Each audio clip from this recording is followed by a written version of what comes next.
Hello friends. आज हम 2021 CTET जनवरी paper 2 का प्रश्न पत्र देखेंगे। मैथमेटिक्स के हम 10-11 क्वेश्चन को आज सॉल्व करेंगे। तो पहले प्रश्न पत्र देख लीजिए क्या क्या प्रश्न आए हुए हैं। 2021 का प्रश्न पत्र है।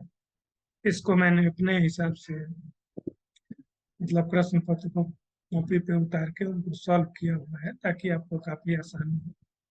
तो ये प्रश्न पत्र है, आए हुए हैं ऊपर देखिए। यहाँ हम 31 से लेके आज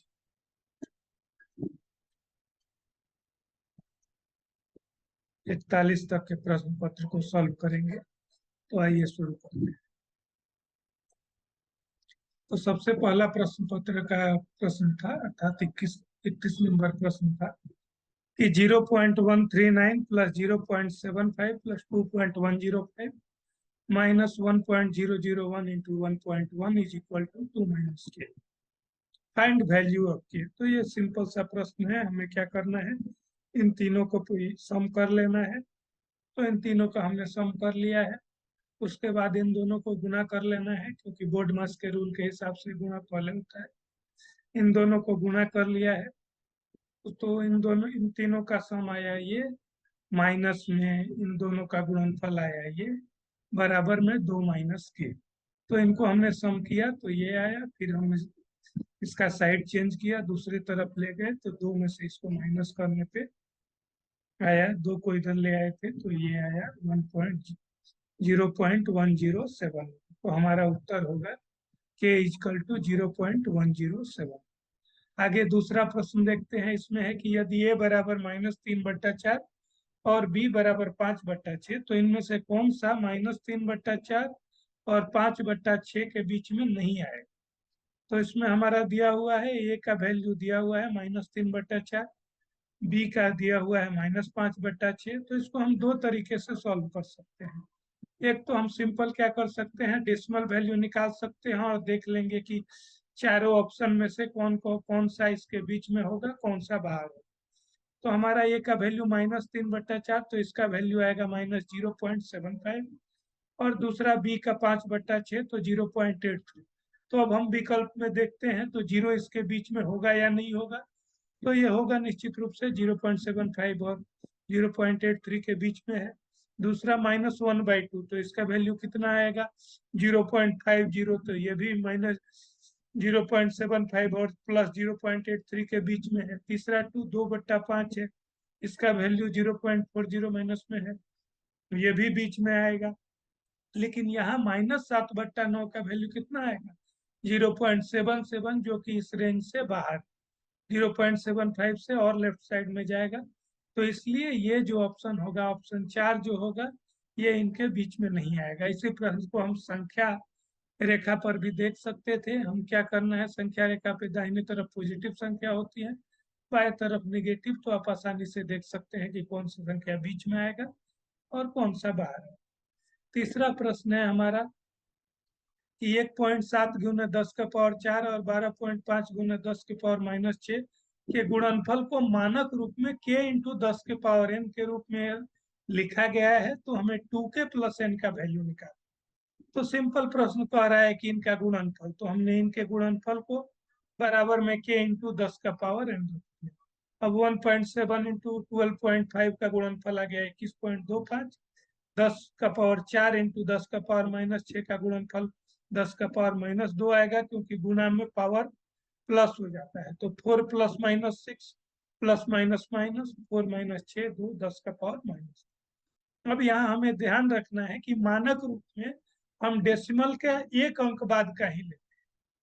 तो हम यहाँ लेकिन 2 अंक, डेसिमल के बाद 2 अंक तक का है, डेसिमल के बाद 2 अंक है इधर, डेसिमल के पहले मतलब। तो यहाँ हम क्या करेंगे, इसलिए हम एक और अंक इधर ले आएंगे, लेकिन एक अंक हम इधर लाएंगे तो इस संख्या को क्या करना पड़ेगा, 10 से गुना करना पड़ेगा। मतलब हमने कुछ नहीं किया है, हमने क्या किया, 21.25 को 2.125 गुना 10 लिख दिया, क्योंकि मानक रूप में हमें डेसिमल के पहले एक ही अंक होना चाहिए। तो अब इसके बाद हमारा ये आ गया 2.125 गुना 10 गुना 10⁻−2 तो पहले से था, बराबर k गुने 10⁻n। अब क्या आया 2.125, यहाँ 10 गुने 10 का पावर -2, यहाँ पावर कुछ नहीं है मतलब 1 है, तो 1 + -2 -1 हो जाएगा बराबर k × 10 का पावर n। अब इन दोनों का तुलना करेंगे, कंपेयर करेंगे तो देखेंगे k के स्थान पे 2.125 है और n के स्थान पे -1। अब हमें 2k + n का मान निकालना है, तो 2 × k का वैल्यू 1.125 प्लस n का वैल्यू -1, तो ये आ गया 4.250 -1 बराबर 3.250 बराबर 3.25। तो ये हमारा ऑप्शन हो जाएगा जो हमारे 4 ऑप्शन पे है। अब लेट रेशियो कांस्टेंट, अगला प्रश्न क्या कह रहा है?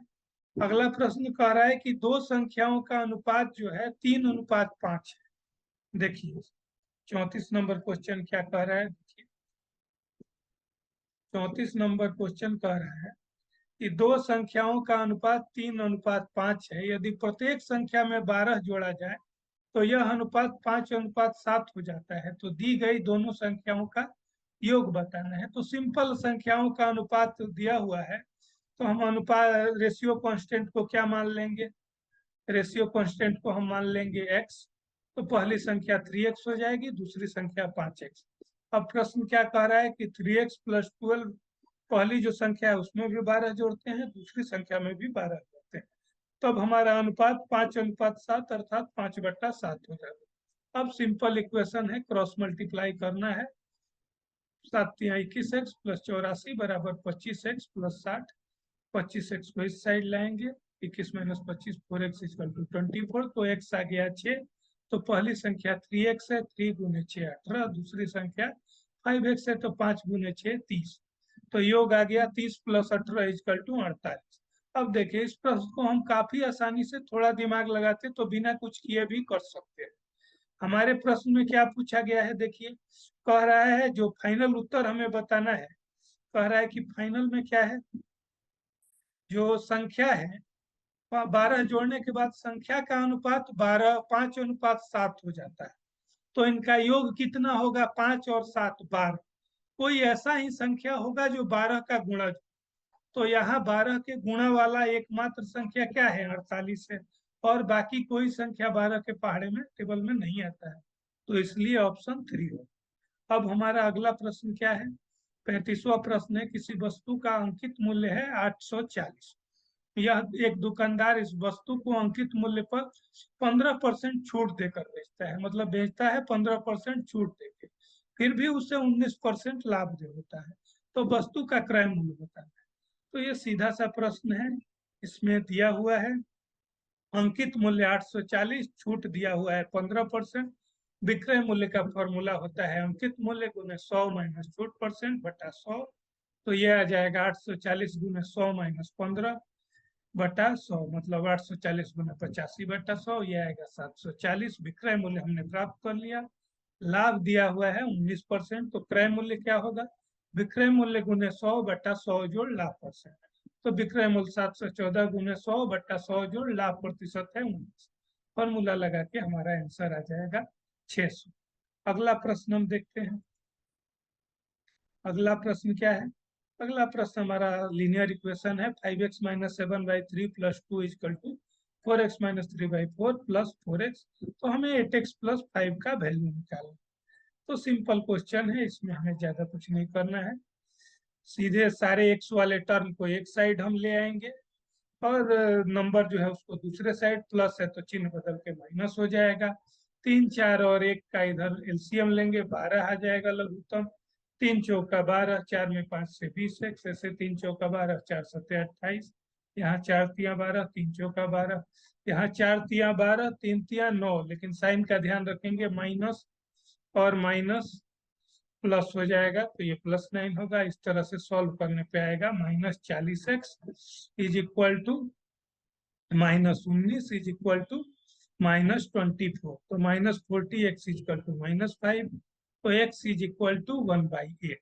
तो हमारा हो जाएगा 8x + 5 = x का वैल्यू आ गया, हमें 8x + 5 का वैल्यू बताना है, वो होगा 8 × 1/8 + 5। 8 से 8 डिवाइड, 1 + 5 = 6। अगला प्रश्न हम देखेंगे 37 नंबर क्या कह रहा था। लेट पी का वैल्यू दिया है, क्यू दिया है, आर दिया है, p plus q minus r का वैल्यू निकालना है। सिंपल प्रश्न है। पी का वैल्यू हमने लिख दिया, क्यू का लिख दिया, आर का लिख दिया, p plus q minus r करना है। पी का वैल्यू हमने लिख दिया, क्यू का वैल्यू लिख दिया, माइनस में आर वैल्यू लिख दिया। यहाँ ध्यान रखेंगे कि जब माइनस लिखेंगे तो ब्रैकेट लगा देंगे ताकि सारे नंबर का साइन चेंज, क्योंकि माइनस प्लस माइनस होगा, माइनस माइनस प्लस होगा, माइनस प्लस माइनस होगा। उसके बाद हमें क्या करना है, कुछ सिंपली जो भी ये माइनस सेम जो समान पद हैं उनको एक साथ करना है। जैसे यहाँ क्या आ जाएगा, -10y² है और +12y²। तो माइनस प्लस माइनस 12 में 2 माइनस होगा, 2y² आएगा। चूंकि 12 बड़ा है तो चिन्ह प्लस का आएगा। इसी तरह x का भी टर्म का भी ले लेंगे। सारा कैलकुलेशन करने के बाद हमारा आ जाएगा 20xy -3y² -3x² +8x।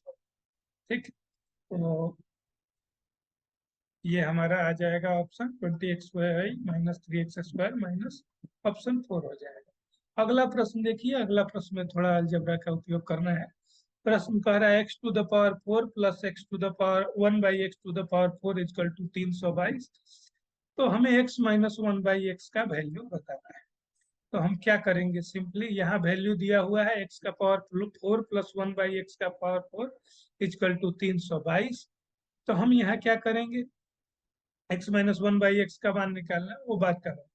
पहले हम इसको सिंप्लीफाई कर सकते हैं। x का पावर 4 को क्या लिख सकते हैं, x² का स्क्वायर। 1/x4 को क्या लिख सकते हैं, 1/x² का स्क्वायर इज इक्वल टू 322। अब हम जानते हैं कि a² plus b² equal to a plus b whole square -2। यहाँ a के जगह पे x² है और b के जगह पे 1/x² है। तो हमारा आ जाएगा a प्लस बी का whole square -2ab। x² cancel हो जाएगा, इक्वल टू 322। तो x² प्लस 1/x² आ जाएगा कितना, 324, क्योंकि ये -2 है। उधर जाएगा +2 होगा, 322 + 2 हो जाएगा 324। अब तो x² प्लस 1/x² का वैल्यू क्या होगा, 324 का स्क्वायर रूट, तो वो 18 आ जाएगा। अब अगला क्या है, लेकिन हमें x² प्लस 1/x² का वैल्यू नहीं निकालना है। हमें क्या निकालना है, x माइनस 1/x² का वैल्यू निकालना है। तो इसीलिए हम a² प्लस b² का माइनस वाला फॉर्मूला यूज करेंगे। मतलब a² प्लस b² क्या होता है, a minus b whole square plus 2a। तो हमने x² प्लस 1/x² को लिख दिया x माइनस 1/x का whole square a minus b whole square plus 2 into a into b is equal to 18। अब क्या आ जाएगा, x माइनस 1/x का होल स्क्वायर 16 होगा। तो x माइनस 1/x आ जाएगा 16 का रूट 4। ठीक है, तो हमारा जो ऑप्शन है उसमें से देख लेंगे 4 जो विकल्प होगा, अर्थात ऑप्शन 2 जो होगा वो आंसर होगा। अब आ जाएंगे हम 39 नंबर क्वेश्चन पे। ये इसमें थोड़ा ध्यान देना है। ये क्या कह रहा है, 15x² minus 26x plus 8 equal to ax plus b into cx plus b. और हमें वैल्यू निकालना है 2a plus b minus c minus d 2d का। तो हमें सिंपली देखना है कि हमारा जो राइट हैंड साइड है, दाहिना पक्ष, उसमें फैक्टर के रूप में टर्म को लिया गया है। तो हम इस टर्म को भी क्या करेंगे, फैक्टर के रूप में चेंज करने का ट्राई करेंगे। तो हम क्या करेंगे, इसका कॉमन फैक्टर मिडिल टर्म जो ब्रेकअप करते हैं, ब्रेक करते हैं, उसको मिडिल टर्म ब्रेक कर देंगे। क्या करते हैं, फर्स्ट नंबर 15 गुने सेकेंड नंबर 8, इनका गुणनफल 120। अब हमें 26 को ऐसे भागों में बांटना है कि सम उसका 26 ही रहे लेकिन गुणनफल 120। तो हमने क्या लिख लेंगे, हम 26 को 20 और 6 लिख लेंगे, -20x -6x। उसके बाद इन दोनों में देख रहे हैं 5x हम कॉमन ले लेंगे, यहाँ 3x -4 आएगा। इन दोनों में 2 कॉमन लेंगे, 3x -4 equal to ax plus b into cx। हमने टर्म को लिख दिया 3x -4 into 5x -2 equal to this. यहाँ से हम क्लियर देख सकते हैं कि a के जगह पे 3 है, b की जगह -4 है, c के जगह 5 है और d के जगह -2। ठीक है, तो इसके बाद हम क्या करेंगे, हमें वैल्यू निकालना है 2a plus b minus c minus 2d का। तो 2 इंटू ए का वैल्यू 3, बी का वैल्यू -4, सी -5, -2d है। तो -2 इंटू डी का वैल्यू -2 -2। अब ये क्या आ जाएगा, 2 3 6 और plus minus minus 4 -5 minus minus plus 2 4, 6 4 10 minus बराबर 1। तो हमारा उत्तर हो जाएगा क्या, 1, अर्थात ऑप्शन 2 हो जाएगा हमारा। अगला प्रश्न क्या है, दो त्रिभुज में हमारा a b e f is equal to e f दिया है, बी सी डी ए दिया गया है और हमें सी ए इजकल टू एफ डी दिया गया है। तो हमें क्या बताना है कि त्रिभुज एबीसी जो है वो किसका कॉन्ग्रुएंट, किसके कॉन्ग्रुएंट है। तो हमें इसके लिए सिंपली कुछ नहीं करना है, इधर आ जाएंगे। देखिए इस तरह के प्रश्न में सिंपल आपको क्या करना है, हमें करना ये है कि त्रिभुज हमने बना लिया a b c d e f, question को देखा a b is equal to e f कर रहा है, तो हमने a b is equal to e f नीचे वाला इसको मार्क कर दिया। देखें इधर वन लाइन खींचा, दूसरा b c is equal to d है तो बी सी के लिए 2 लिखा, डी के लिए 2 लाइन खींचा, तीसरा सी ए इजकल टू एफ डी है तो सी ए के लिए 3 लाइन लिखा, डी एफ, ये तीनों इसलिए लाइन खींचे ताकि कौन किसके बराबर है वो क्लियर हो। अब हम देख सकते हैं कि क्या, अब हमें देखना है त्रिभुज एबीसी किसके कॉन्ग्रुएंट है। तो यहाँ पे ध्यान दीजिए, ए बी, ए बी जो एबीसी में जो है, ए के सामने वाला कौन सा है, बीसी के सामने का एंगल कौन सा है, ए है। तो बीसी के सामने वाला ये कौन सा है, बीसी के इक्वल साइड कौन सा है, डी है। तो डी के सामने का कोण कौन सा है, एफ है। तो इसीलिए इधर एफ आएगा, जब एफ आएगा तो बाकी तो पता ही चल जाएगा, एबीसी जो होगा एफ ही डी के कॉन्ग्रुएंट होगा। मतलब ऑप्शन जो होगा हमारा सेकंड हो जाएगा, ठीक है, सेकंड ऑप्शन। लास्ट क्वेश्चन आज का देखते हैं, इसमें क्या कह रहा है, सिंपल बताना है कि कौन सा एक समकोण त्रिभुज का भुजा हो सकता है। तो समकोण त्रिभुज का हमें प्रॉपर्टी पता है, पाइथागोरस थ्योरम अप्लाई करना है, जिसमें h square is equal to p square plus b square, मतलब जिसमें बड़े साइड का स्क्वायर छोटे साइड के, दो छोटे साइड के स्क्वायर के योग के बराबर होगा, वो ऑप्शन होगा। तो इन चारों में चेक करने पे हम पाएंगे कि ऑप्शन 4 में 65 स्क्वायर जोड़ 72 स्क्वायर वो 97 स्क्वायर के बराबर। तो ये हमारा ऑप्शन 4 होगा। आज का वीडियो यही खत्म करते हैं। अच्छा लगे तो आप शेयर कीजिएगा और कुछ प्रश्न हो तो आप कमेंट बॉक्स में पूछ सकते हैं या अदर क्लास के डिटेल के लिए